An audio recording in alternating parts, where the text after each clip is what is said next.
also just want to note it's a great pleasure for our consulate to be associated with this conference, which I agree is going to be a really important conversation. And it's also a special honor to be here with our good friend Jayesh Ranjan. You've noted the partnership that we represent between the United States and India, and also Telangana and the United States, which is its own almost familial relationship that's very robust and very productive. So I'm very happy to be here to speak with you all briefly today. Some of you may know I'm actually concluding my assignment here in Hyderabad in just a couple of weeks. In fact, we're leaving 2 weeks from today. But I couldn't pass up this opportunity to be at this event because although I'm saddened to leave here, I can't think of a more important event to close out a 3-year tour here. And indeed, I don't think there's a better place to have this conversation on such an important topic because in my 3 years here, I have visited virtually every U.S. IT company in Hyderabad, and believe me, there are a lot of them. We have 130 U.S. companies here, but we have, a huge presence by the U.S. IT sector and also companies that rely on IT. And what really struck me very early on, it was on one of my first visits to Microsoft, which has its largest presence here outside the United States. Satya Nadella is a Hyderabadi. But what really struck me was that how products developed here are also co-produced, in the United States a lot of times, and the information and the ideas go back and forth. And I've come to call this an intellectual supply chain. And I think what we're here today is to discuss how you can maintain privacy while maintaining that intellectual supply chain, because the costs, as I'll go into a little bit more, the costs of not doing that are quite grave.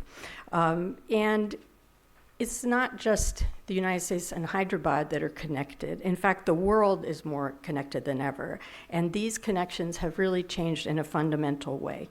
Data flow has become the lifeblood of the global information economy. And the internet and other electronic networks are its circulatory system.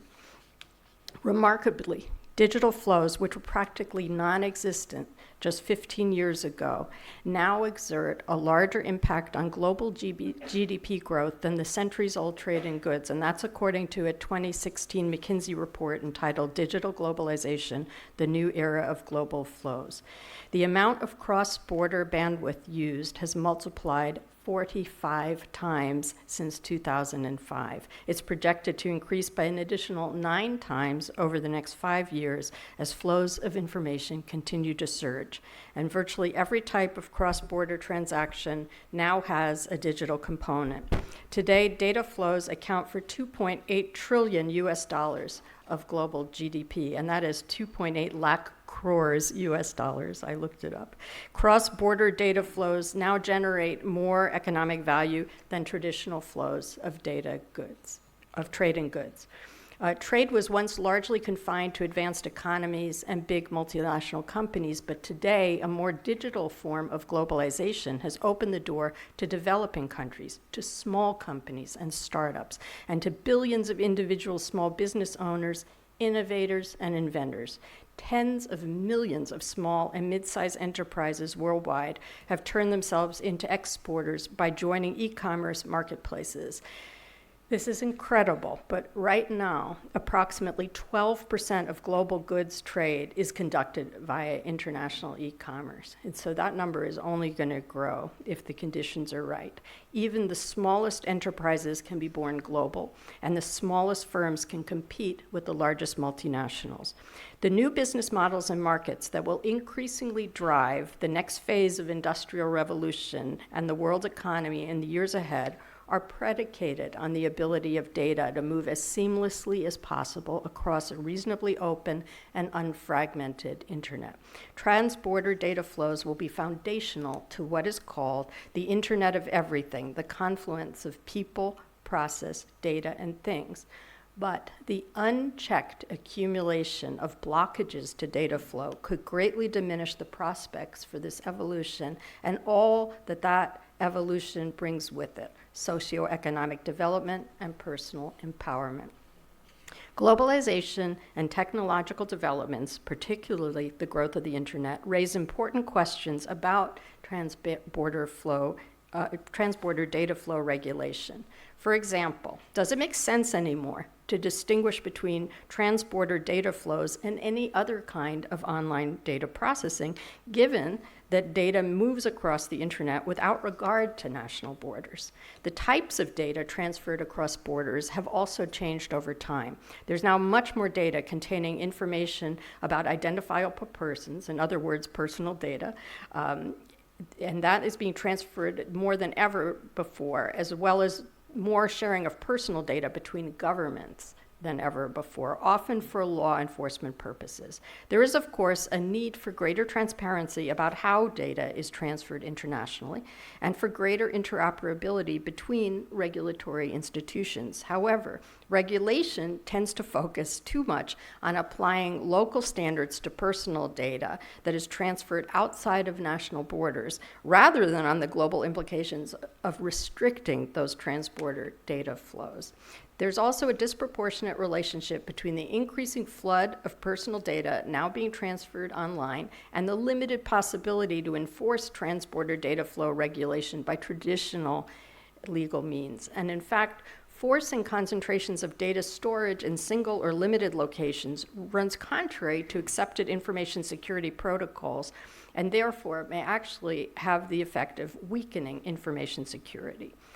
So it's really important to understand that localization is not security, and that the security of data depends less on its location and more on the legal and technological safeguards around it. And this has two related implications that really you all need to carefully consider. First, data stored outside a country can be as safe, if not safer, if the regions, and this is what Jay was getting at, if the regions in which the data is stored have robust data protection requirements and technologies. And this weighs against localization, as multiple regions are developing strong data protection regimes, and global cloud providers who operate across borders are more likely than smaller local players to provide advanced privacy-enhancing technologies. Secondly, we should focus on developing sophisticated legal and technological requirements for data protection and articulating them clearly, rather than relying upon localization as a policy remedy for security. Studies also suggest the costs of data localization requirements are prohibitive, and there will be great revenue leakage during any transition from the present system to a new regime. More generally, when a government builds barriers to protect companies, the consumers suffer, growth stagnates, and the entire country falls behind the rest of the world. We believe consumers should have the right to access a free and unfettered internet and to use the highest quality and/or cheapest online services that they can find. So the question of whether data localization provisions should be implemented, to what extent they should be implemented, and their efficacy must be based on two key factors: a thorough understanding of the technologies and processes used for hosting data and providing services on the internet, and secondly, a study of the cost and value of a move of this nature. And lack of this knowledge will result in a hollow framework of laws which causes more loss than protection. Data localization could also significantly reduce the quality of services consumers receive, because it would deprive companies the scale and efficiencies of global networks, and would also restrict the volume of data from which the companies can extract insights to improve their services. So that's just one example, really, of the risks of raising barriers to data flow. But on a more positive note, as Jay was also indicating, both India and the United States really stand to gain from an even closer technology relationship than we now have. Many of our U.S. firms, as I was mentioning here, have their largest footprints here in Hyderabad, but the same is true throughout India. A lot of our most important companies, Microsoft, Google, Amazon, Uber, and Facebook, which owns WhatsApp. The tech sector right now contributes roughly 8% to India's GDP, and the IT export performance of this state, of Telangana, exceeds $15 billion, which is way ahead of the national average. And in fact, if I'm not mistaken, it was just announced announced by the government of India that Telangana's GDP growth is the highest in the nation. So I really believe those two things are connected. Additionally, U.S. firms employ directly and indirectly close to 500,000 people in India.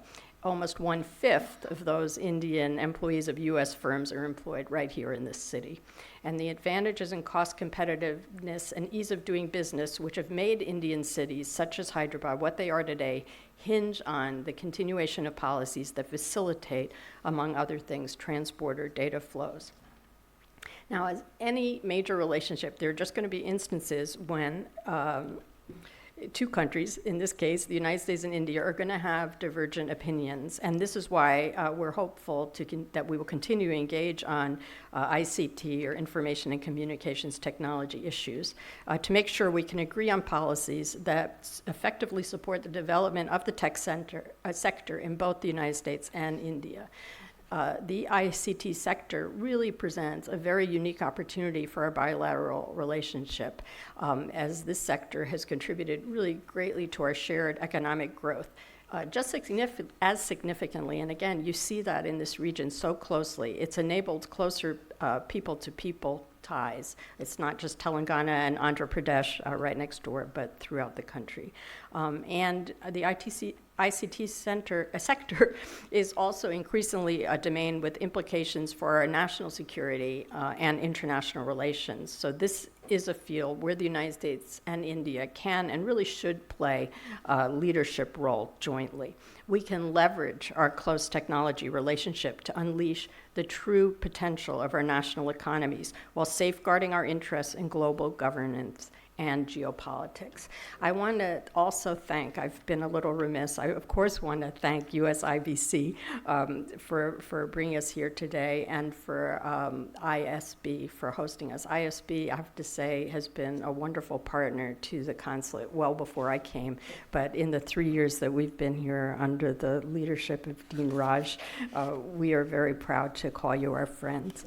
So thank you all so much. I'm really glad to see the variety and the skill level of all the people here. I think you're going to have a very productive session ahead, and I wish you a very good day. Thank you.